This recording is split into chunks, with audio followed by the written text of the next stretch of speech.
नमस्कार, जय भोलेनाथ, हर हर महादेव। मैं आंचल आप सबका स्वागत करती हूँ आपके अपने चैनल हेल्थ मीटर में। आज की वीडियो में मैं आपको बहुत ही सरल उपाय बताने जा रही हूँ दीपक जलाने का, जो कि शिवरात्रि के दिन आपको करना है।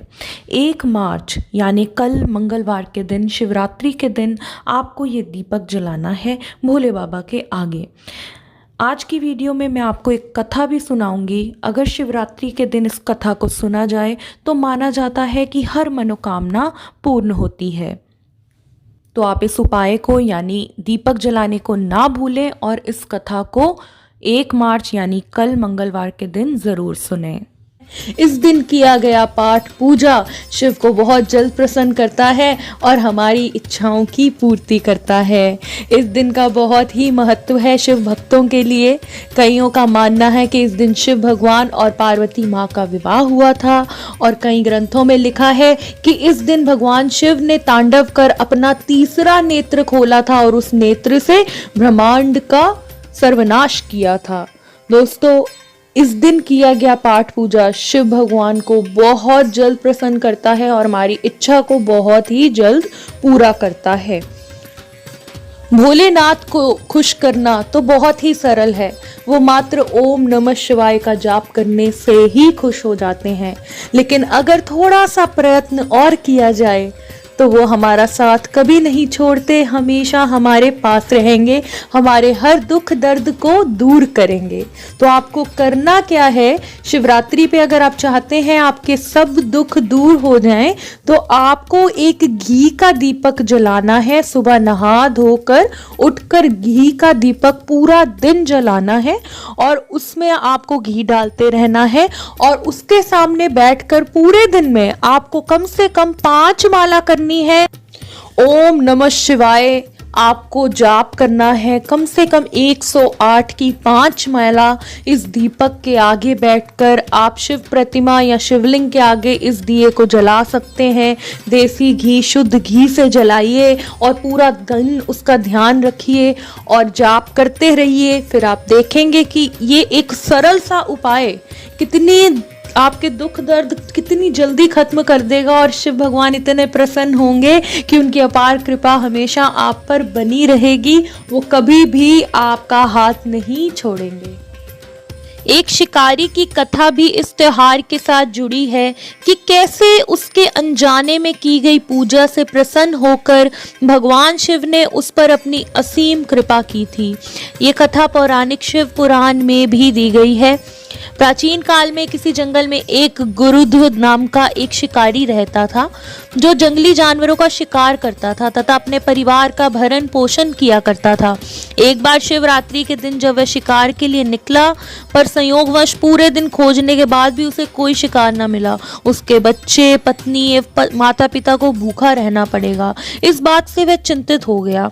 सूर्यास्त होने पर वह एक जलाशय के समीप आ गया और वहां एक घाट के किनारे के पेड़ पर थोड़ा सा जल पीने के लिए लेकर चढ़ गया, क्योंकि उसे पूरी उम्मीद थी कि कोई ना कोई जानवर अपनी प्यास बुझाने के लिए यहाँ जरूर आएगा। वह पेड़ बेलपत्र का था और उसी पेड़ के नीचे शिवलिंग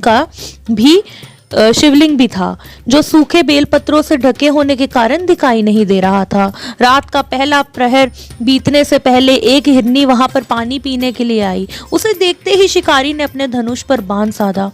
ऐसा करने पर उसके हाथों के धक्के से कुछ पत्ते एवं जल की कुछ बूंदें नीचे बने शिवलिंग पर गिरी और अनजाने में ही शिकारी के पहले प्रहर की पूजा हो गई।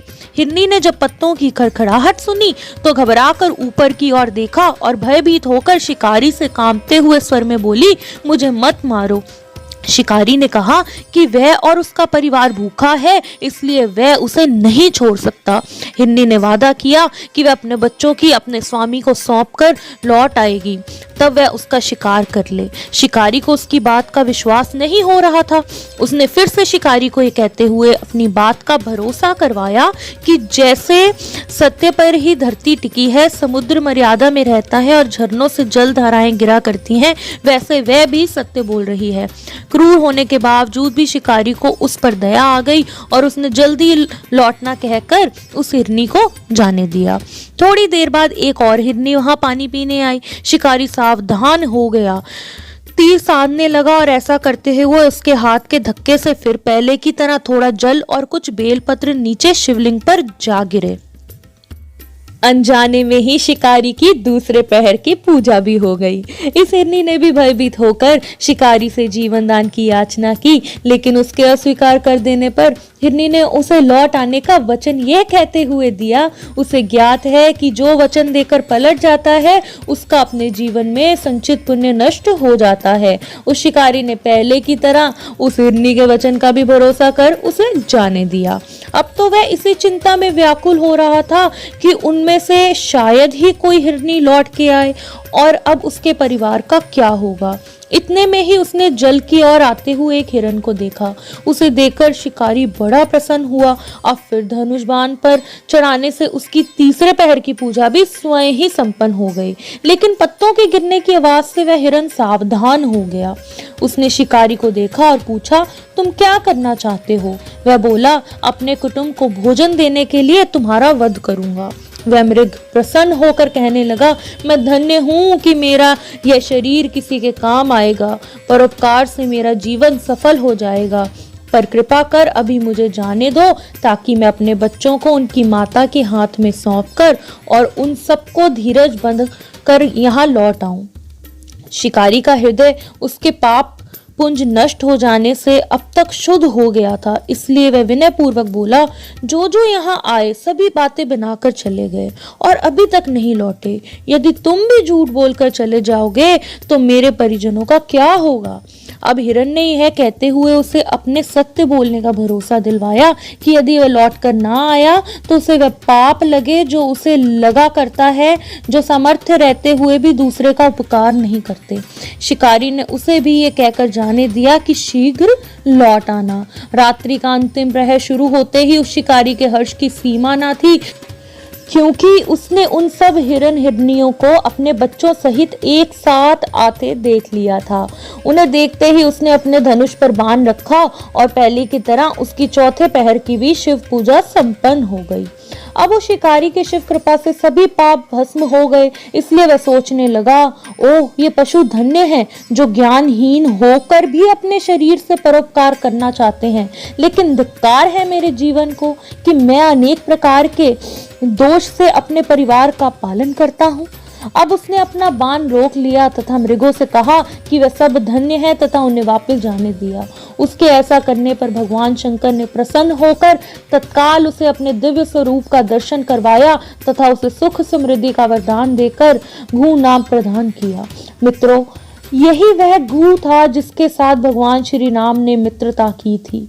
शिव की जटाओं में गंगा जी को धारण करने वाले, सिर पर चंद्रमा को सजाने वाले, मस्तक पर त्रिपुंड तथा तीसरे नेत्र वाले, कंठ में कालपाश तथा रुद्रा शमाला में सुभूषित, हाथ में डमरू और त्रिशूल है जिनके, और भक्तगण बड़ी श्रद्धा से जिन्हें शिव शंकर, शंकर भोलेनाथ, महादेव, भगवान आशुतोष, उमापति, गौरी शंकर कहते हैं। ऐसे भगवान शिव एवं शिवा हम सबके चिंतन को सदा सदैव पॉजिटिव बनाए रखे, सकारात्मक बनाए एवं सबकी मनोकामनाएं पूरी करे। तो दोस्तों, अगर आपको ये मेरी वीडियो अच्छी लगी हो तो आप भी इस उपाय को जरूर कीजिए। दीपक जलाइए। ये बहुत ही सरल उपाय है जो कि आपके सब दुखों को दूर करेगा। भोले बाबा आपके दुख दूर करेंगे, आपकी मनोकामना पूर्ण करेंगे। आप भी भोले बाबा की पूजा कीजिए। महाशिवरात्रि के पर्व पर आप भी 4 पहर की पूजा कीजिए। अगर व्रत रख सकते हैं तो सोने पे सुहागा व्रत रखिए। भगवान भोले बहुत हैं, शिव बाबा बहुत भोले हैं, बहुत जल्द प्रसन्न हो जाएंगे।